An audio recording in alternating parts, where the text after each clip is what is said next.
Brigitte Bardot couldn't believe her eyes when she opened the door. Europe's most handsome man, the world's coldest actor, was sitting on the floor sobbing. Romy Schneider was dead. And Alain Delon was utterly devastated. Brigitte Bardot opened the door and could not believe her eyes. Europe's most beautiful man, the world's coldest actor, was sitting on the floor sobbing uncontrollably. Romy Schneider was dead. And Alain Delon was completely shattered. Paris, May 31st, 1982, Monday evening. 3 days since the phone call that had stopped the French film industry cold. Romy Schneider, 43 years old, Academy Award winner, the Austrian princess who had conquered European cinema, was gone. Heart failure. Sudden. Final. The newspapers had been brutal in their coverage. Not about her death, but about the man who was not there when it happened. Alain Delon, her first great love, the man who had shared her bed and her dreams for 6 years in the 1960s, had been nowhere near her apartment when she collapsed. He had been in Switzerland, filming, living his separate life, carrying 20 years of regret that would now last forever. Brigitte Bardot had not planned to visit Delon. They had not spoken privately in 15 years. Not since that night in Saint-Tropez in 1962 when she had offered him everything and he had chosen independence over her empire. The rejection had stung for months. The mutual avoidance that followed had hardened into indifference, then evolved into the kind of polite professional distance that European cinema legends maintained when their personal history was too complicated for friendship. But something about Romy's death had stirred unexpected emotions in Bardot, not grief exactly. She had barely known Romy personally, but recognition. The understanding that comes when you realize that people you have shared decades of public space with are mortal. That the golden triangle of 1960s European cinema herself, Delon and Romy, was now broken forever. She had driven to his apartment on Avenue Foch without calling first, expecting to find him surrounded by friends, family, the usual celebrity support system that activated during crises. Expecting to offer brief condolences and leave quickly, obligation fulfilled.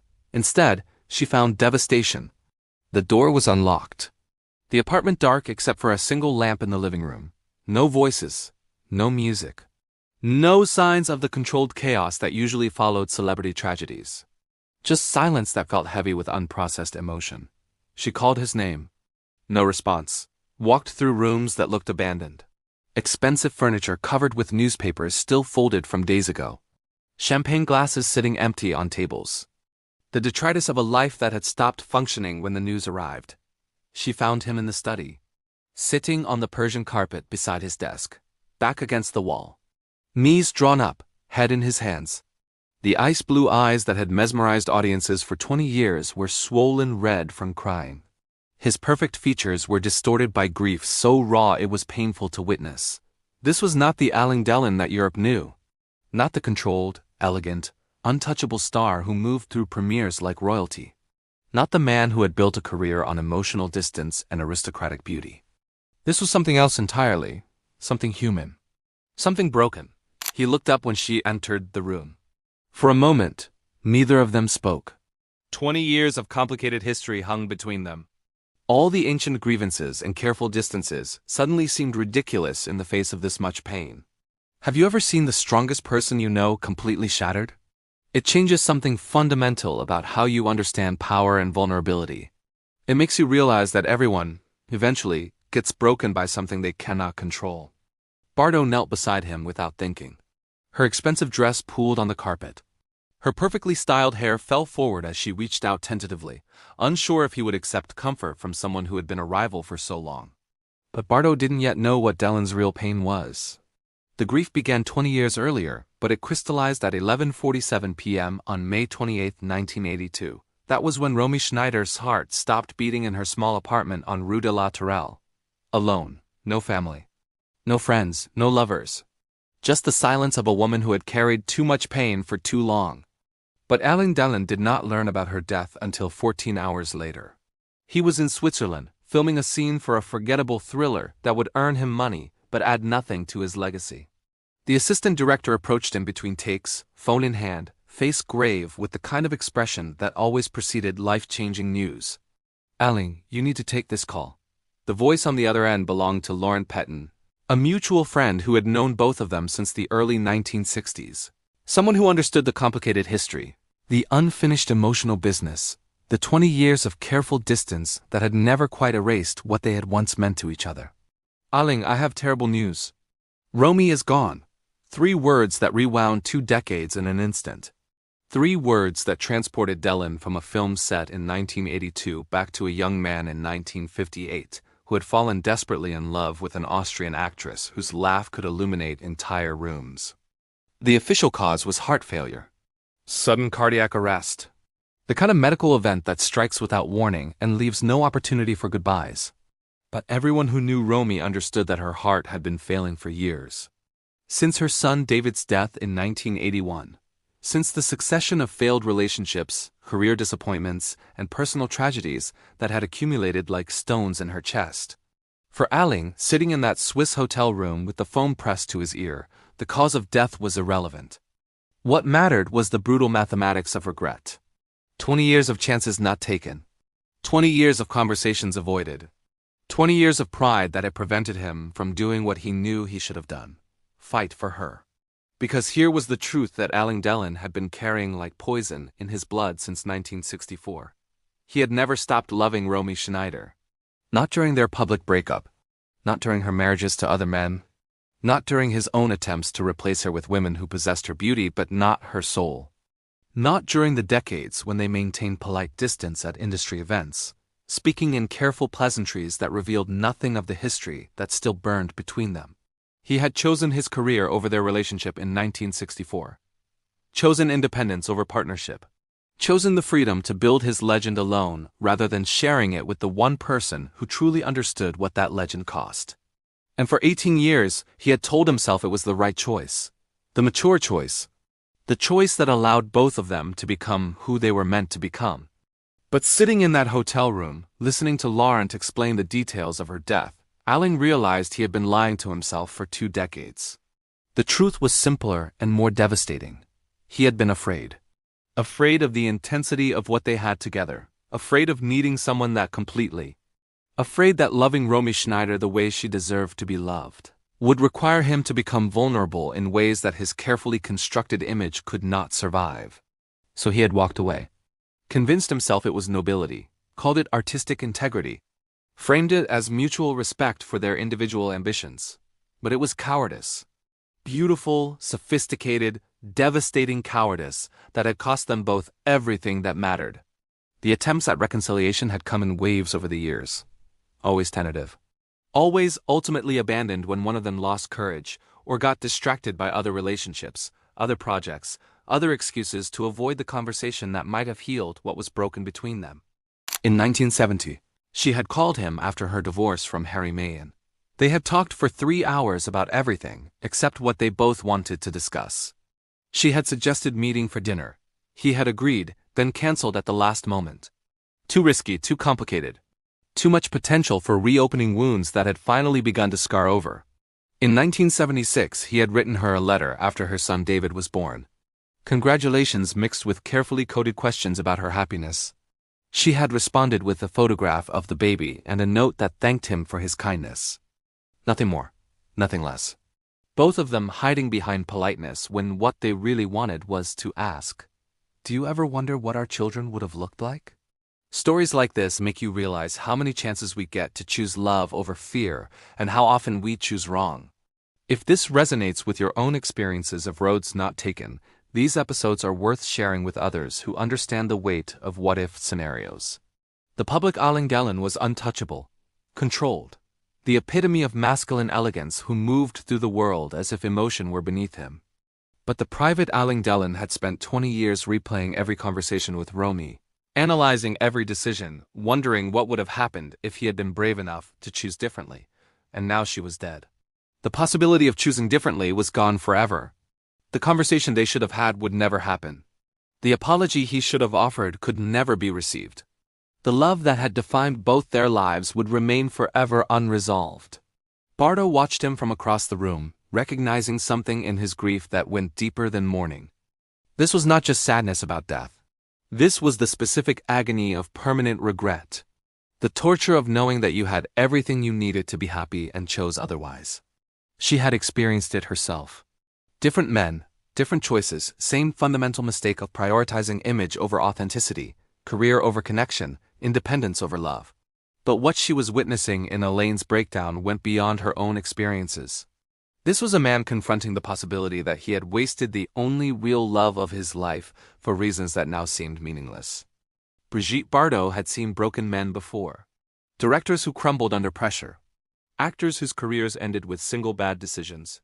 Politicians whose scandals destroyed decades of careful image construction. But she had never seen devastation this complete in someone who had spent 20 years perfecting the art of emotional invulnerability. She sat beside Alain on the Persian carpet, close enough to offer comfort, far enough to respect his dignity. For 10 minutes, neither of them spoke. The silence was not uncomfortable. It was necessary. The kind of quiet that allows wounds to stop bleeding before you attempt surgery. Finally, she reached into her purse and retrieved a tissue. Handed it to him without comment. He took it, wiped his eyes, but did not try to restore his composure. Did not apologize for his breakdown or attempt to rebuild the walls that grief had demolished. She knew, you know? Bardot's voice was softer than he had ever heard it. Not the sultry purr that had seduced audiences or the sharp edge that had cut down rivals. This was something else. Something maternal and wise and utterly without performance. Knew what? His voice was hoarse from crying. That you never stopped loving her. The words hit him like physical blows, because they were true. Because someone had finally said them. Because keeping that truth secret for 20 years had been slowly killing him. How could she know? We barely spoke. We maintained distance. I was careful never to— Alain, Bardot interrupted gently. I have spent my entire adult life watching men lie to themselves about love. You think you hid it well. You did not. Every time someone mentioned her name, your entire body changed. Every time you were at the same event, you positioned yourself where you could see her without being obvious. Every interview where journalists asked about your past relationships, you deflected when they brought up Romy but answered directly about everyone else. She paused, studying his face. Romy was not blind, she saw it too. We all did. Delon's breathing became uneven. The possibility that his carefully constructed emotional distance had been transparent, that the woman he loved had known all along how much she still mattered to him, was almost unbearable. Then why did she never— He could not finish the question. Because she was as afraid as you were. Bardot's answer was matter of fact. Because she had also built a life on the assumption that your relationship was finished. Because starting again would have required both of you to admit that you had wasted 20 years. Being proud instead of honest. The brutal accuracy of her assessment cut through 2 decades of self-deception in seconds. Beauty is a curse, Alain, not a gift. It makes everything too easy and nothing satisfying.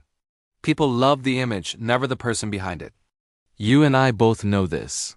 We have both spent our careers being worshipped by people who would not recognize our souls if they were labeled and displayed in shop windows. She shifted on the carpet, drawing her knees up like a much younger woman sharing secrets with a close friend. But Romy loved the man behind the face, not the face itself. She saw through the beauty to whatever was real underneath. That terrified you. Because being loved for who you actually are means you might also be rejected for who you actually are. Much safer to be loved for something as superficial as bone structure. The observation landed with devastating precision. Because it explained everything, every self-sabotaging choice. Every moment when he had pulled away just as their connection deepened. Every time he had chosen the safety of emotional distance over the risk of being completely known. People who understand this level of psychological insight often find these deeper character studies the most compelling content. If you have ever chosen safety over vulnerability in relationships that mattered, these explorations of human psychology reveal patterns we all recognize. You want to know what she told me the last time I saw her? Bardot continued, it was 6 months ago. At that screening for children's charities. She said, I finally understand why Alain could never choose me completely. He was not rejecting me.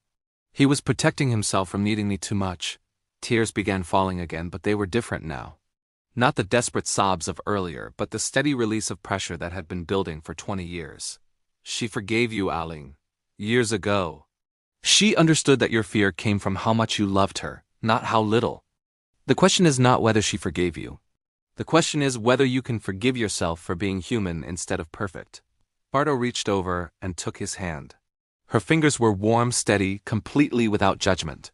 Perfect men do not love anyone completely. Only broken men love completely. And broken men can be healed, but only if they stop punishing themselves for having needed healing in the first place. Something shifted in Delon's face. Not healing exactly, but the first recognition that healing might be possible.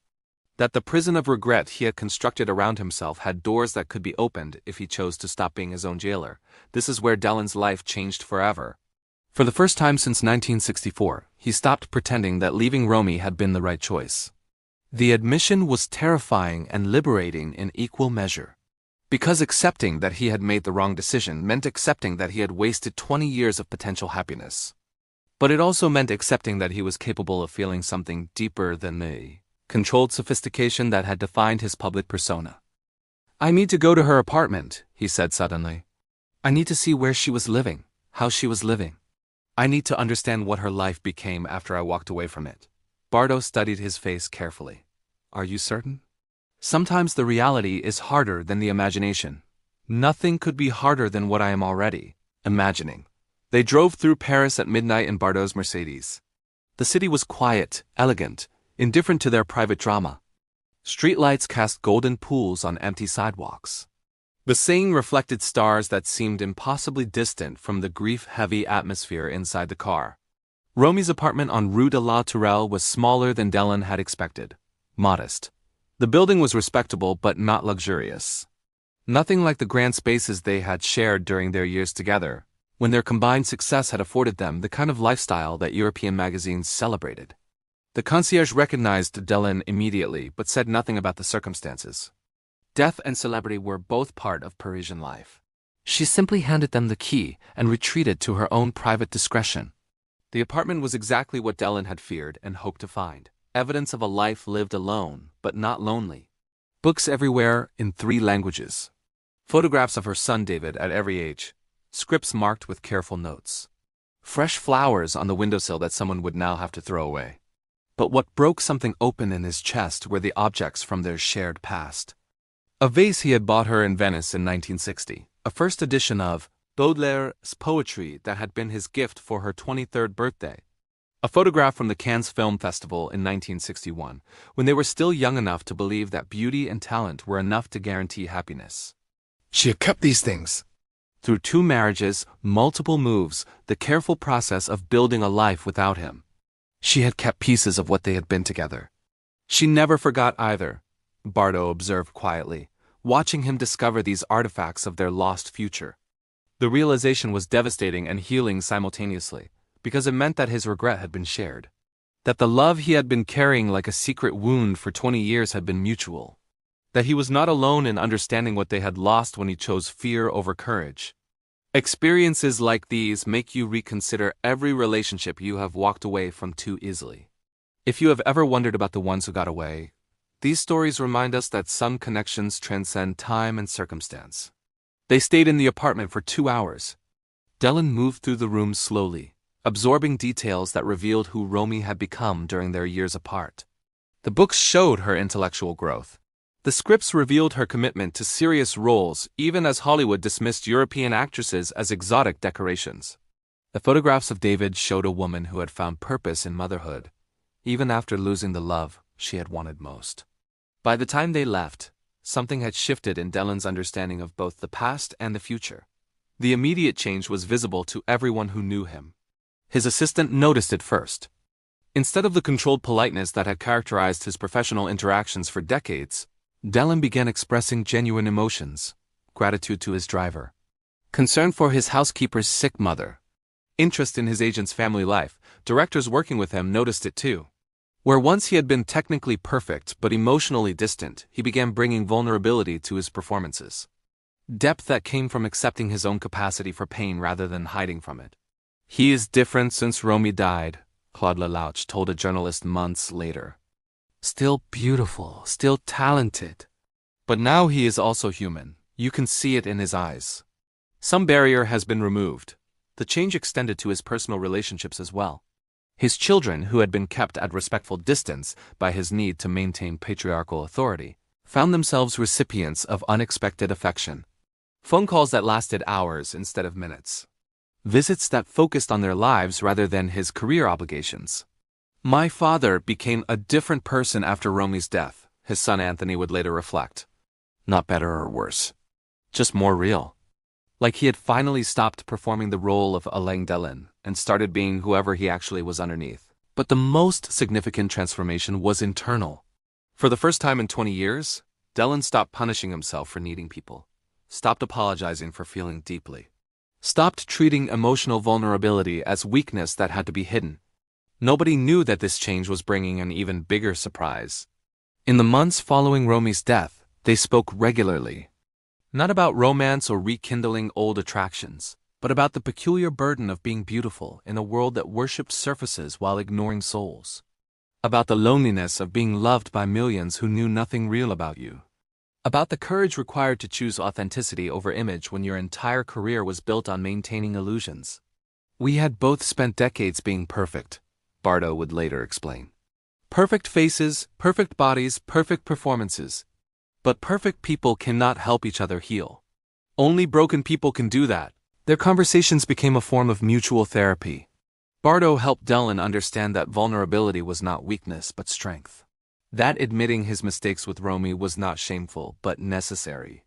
That the capacity to feel deeply was what separated him from the hollow men who populated their industry. Delon helped Bardot recognize that her own retreat from public life had been motivated by similar fears. That her withdrawal to animal activism was partly an escape from the same emotional complexity that had terrorized him. That they were both refugees from their own beauty, seeking meaning beyond the faces that had made them famous. The transformation in Delon's work was immediate and profound. Directors who had once hired him for his looks began casting him for his emotional range. Roles that required depth instead of perfection. Characters who were flawed, struggling, human. In 1984, 2 years after Romy's death, he starred in Our Story with Natalie Bay. His performance as a man destroyed by his inability to love completely earned him his only Caesar Award nomination. Critics noted the devastating honesty in his portrayal of masculine emotional failure. Delon is no longer just beautiful, wrote Cahiers du Cinéma. He has become an actor who understands that beauty without pain is merely decoration. But the most significant change was in his personal relationships. The ice-cold distance that had characterized his interactions for decades melted into something approaching warmth. Not performative charm, but genuine care for the people around him. His children noticed it first. Phone calls that focused on their lives rather than his career. Visits where he asked questions and listened to answers. A father who was finally present emotionally, not just physically. After Romy died, my father became capable of love, his daughter Anushka would later observe. Not the controlled affection he had always shown, but real love that included worry and pride and the willingness to be hurt by caring too much. The industry transformation was equally visible. Colleagues who had respected Delon's professionalism but found him personally inaccessible discovered someone who could offer advice, support, genuine friendship. Young actors sought his mentorship not just for career guidance but for wisdom about navigating fame without losing yourself. In 1995, 13 years after that night on his study floor, Delon gave an interview to French television that shocked everyone who knew his history of emotional control. The best advice I ever received came from Brigitte Bardot on the worst night of my life, he said. She told me that perfect men do not love completely, only broken men do. And that being broken was not something to hide but something to honor, because it meant I was capable of feeling deeply enough to be damaged by loss. The interviewer pressed him about Bardot's role in his transformation. She saved my life, Delon replied simply. Not from death, but from the living death of emotional numbness. She taught me that vulnerability is not weakness. It is the only way to connect authentically with other human beings. When you discover content that changes how you think about strength and vulnerability, it is worth sharing with others who might need to hear the same message. These stories reveal truths about human connection that we all need to understand. The friendship lasted until Bardot's withdrawal from public life in the early 2000s. Even then, they maintained private contact. Birthday cards, Christmas calls. The quiet acknowledgement between two people who had helped each other survive their own demons. When Alain Delon died in August 2024, Brigitte Bardot, now 90 years old, released a statement that surprised the French media with its personal warmth. Alain spent his life learning to be human instead of perfect. That journey began the night I found him crying for Romy. Watching him discover his own capacity for deep feeling was one of the great privileges of my life. He died as he had finally learned to live, completely present to both joy and sorrow. The lesson of that night in 1982 was simple but revolutionary. Healing comes not from hiding our wounds but from allowing them to be seen by people who understand that scars are evidence of survival, not failure. Two people who had spent decades avoiding emotional truth found salvation in finally admitting their capacity for pain. And in that admission, they discovered something more valuable than beauty or fame or professional success. The ability to love and be loved for who they actually were instead of who they pretended to be. Tell us in the comments, who has helped you heal during your darkest moments? Have you ever found unexpected support from someone you thought was a rival? This story shows us that sometimes our greatest teachers come from the most surprising places. Subscribe if this story made you reconsider what real strength looks like. Because the most powerful truth is often the simplest. Being human is not a weakness to overcome, but a gift to embrace.